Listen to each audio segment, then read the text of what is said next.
Already মাধ্যমিক পরীক্ষা এবং 12 ক্লাস পরীক্ষা পুরোপুরি কমপ্লিট হয়ে গেছে, আর কিছুদিন পরে রেজাল্ট দেবে। তো মাধ্যমিক পরীক্ষা দেওয়ার পর অনেকে ডিপ্লোমা পড়তে যায় এবং 12 ক্লাস পরীক্ষা দেওয়ার পর অনেকে বিটেক ইঞ্জিনিয়ারিং পড়তে যায়। তো বিটেক ইঞ্জিনিয়ারিং ছেলেরা এবং ডিপ্লোমা ইঞ্জিনিয়ারিং ছেলেরা কেমন ধরনের হয়, তো এই বিষয় নিয়ে যদি আলোচনা করো, কোনো কি স্কিপ না করে পুরোপুরি ভিডিও তোমরা দেখতে থাকো। তো ইঞ্জিনিয়ারিং লাইনের ছেলেরা কেমন ধরনের হয়, তো এই কথাটা আমি আজকে জোর গলায় বলতে পারছি, তার একটাই কারণ আমি ইঞ্জিনিয়ারিং স্টুডেন্ট ছিলাম। তো ইঞ্জিনিয়ারিং স্টুডেন্টরা কেমন ক্যাটাগরির হয়, তো প্রথম দিন তারা যখন কলেজ যায়, একদিন, দুদিন, 3 দিন, 4 দিন পরে এমন বন্ধুর পাল্লায় পড়ে তোমাকে নেশা করাবেই। তোমাকে যখন নেশার কথা বলবে, তুমি যখনই বলবে না করি না, তখন বলে ইঞ্জিনিয়ারিং পড়তে এসে কোনো নেশা করিস না, চল আজকে নেশা করবি। ওরা তোমাকে জোর করে নিয়ে যাবে এবং তোমাকে দিয়ে নেশা করাবে। দেখো, এই নেশা জিনিসটা বেশিরভাগটাই গভর্নমেন্ট কলেজে হয়, প্রাইভেট কলেজে খুবই কম হয়। কারণ প্রাইভেট কলেজটা একজনের আন্ডারে থাকে, তার জন্য প্রাইভেট কলেজে কোনো র্যাগিং হয় না, কোনো কারোর বিরুদ্ধে কেউ চাপও সৃষ্টি করতে পারে না। কিন্তু গভর্নমেন্ট কলেজে এই জিনিসটা থাকে না, একে অপরকে র্যাগিং করে এবং একে অপরকে চাপ সৃষ্টি করে। তো প্রথমত তোমাকে নেশা করতে নিয়ে যাবে এবং দ্বিতীয়ত বলবে ক্লাস পাম্প করার কথা বলবে, আজকে ক্লাস করিস না, কালকেও ক্লাস করিস না, এদিক সেদিক হেঁদা সেদা বলতেই থাকবে। সিনিয়ররা তো বলবেই এবং তোমার যে ক্লাসমেট থাকবে তারাও বলবে। আর ইঞ্জিনিয়ারিং লাইনের সবচেয়ে বড় একটা খবর, সেটা হচ্ছে সাপ্লি। তুমি খুব প্রতিদিন কলেজে আসছো এবং ভালো পড়াশোনা করছো, তখন বলবে আরে এত পড়াশোনা করে কি হবে। ইঞ্জিনিয়ারিং লাইনের ছেলেরা যদি সাপ্লি না পায়, সেই ইঞ্জিনিয়ারিং লাইনের ছেলেই না। মানে তোমাকে নিজে তো পড়াশোনা করে না এবং তোমাকে বলে পড়াশোনা করিস না, আমার দলে ভারী হও, তুই একটা সাপ্লি খা, কি দুটোই সাপ্লি খা। 3টে সাবজেক্টে সাপ্লি খেলেই ইয়ার ব্যাক। কিন্তু তোমাকে বলে একটা দুটো খেলে কোনো ব্যাপার না। ইঞ্জিনিয়ারিং লাইনের ছেলেরা সাপ্লি খেয়েই থাকে। 3 বছরে কমপ্লিট করতে হবে, 3 বছর কমপ্লিট করলেই হলো। আর বিটেকটা 4 বছর, আর ডিপ্লোমা করে যদি কেউ বিটেক করতে যায় সেটা হচ্ছে 3 বছর। তো ইঞ্জিনিয়ারিং লাইনের ছেলেরা নেশা তো 1 নম্বরে আছেই, 2 নম্বরে হচ্ছে তোমাকে সাপ্লি করার কথাটা বলবে, আর কলেজ পাম্প করার কথা খুব বলবে, যে কলেজ ঠিক মতন যেতে হবে না। যেসব ছেলেমেয়েরা দূরে বাড়ি, মেসে থাকে অর্থাৎ হোস্টেলে থাকে পড়াশোনা করে, তারা কলেজে 20% অ্যাটেন্ডেন্স থাকে। আর যারা ডেলি প্যাসেঞ্জারি করে তাদের দেখবা 70%, 60%, 65% অ্যাটেন্ডেন্স থাকে, অনেকের 80%ও থাকে।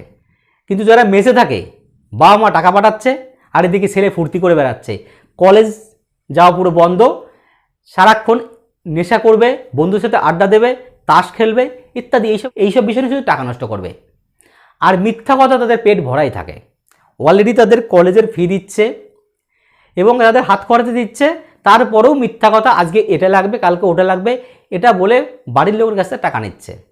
যেসব বাড়ির লোকেরা ইঞ্জিনিয়ারিং লাইন নিয়ে পড়াশোনা করেনি এবং তাদের ছেলে মেয়েকে পড়াচ্ছে, তারা ইঞ্জিনিয়ারিং লাইন সম্বন্ধে কিছু জানে না, সেই সব বাবা মাদের ওরা ছেলেরা কি করে মাথা মুড়ে টাকা নিতে হয়, ওরা সেই পদ্ধতিটা ভালো করেই জানে। আজকে এটা লাগবে, টাকা দাও, কালকে ওটা লাগবে, টাকা দাও। তো আমি একটা ছোটো একটা আমার লাইফের সত্য ঘটনায় বলছি।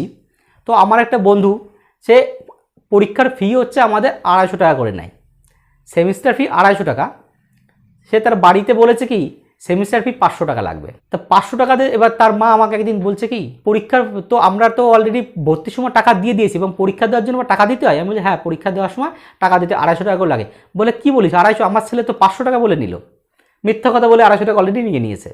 তা এই হচ্ছে ইঞ্জিনিয়ারিং লাইনের ছেলেরা হয়। এই ভিডিওটা বানানো আমার একটাই উদ্দেশ্য, যেসব পরিবারের গার্জেনরা ইঞ্জিনিয়ারিং লাইন সম্বন্ধে কোনো ধারণা নেই এবং ছেলে মেয়েকে ইঞ্জিনিয়ারিং পড়ানোর চিন্তাভাবনা নিয়েছ, ছেলেরা কিন্তু এবং মেয়েরা, ছেলেরা এবং মেয়েরা নেশা 100% করার সম্ভাবনায় থাকে, 90% মানুষ করে, না করলেও তোমাকে জোর করবে আর কলেজ পাম্প করার কথা বলবে, আর পড়াশোনা যাতে তুমি না করো সে ব্যবস্থাও করবে ওরা।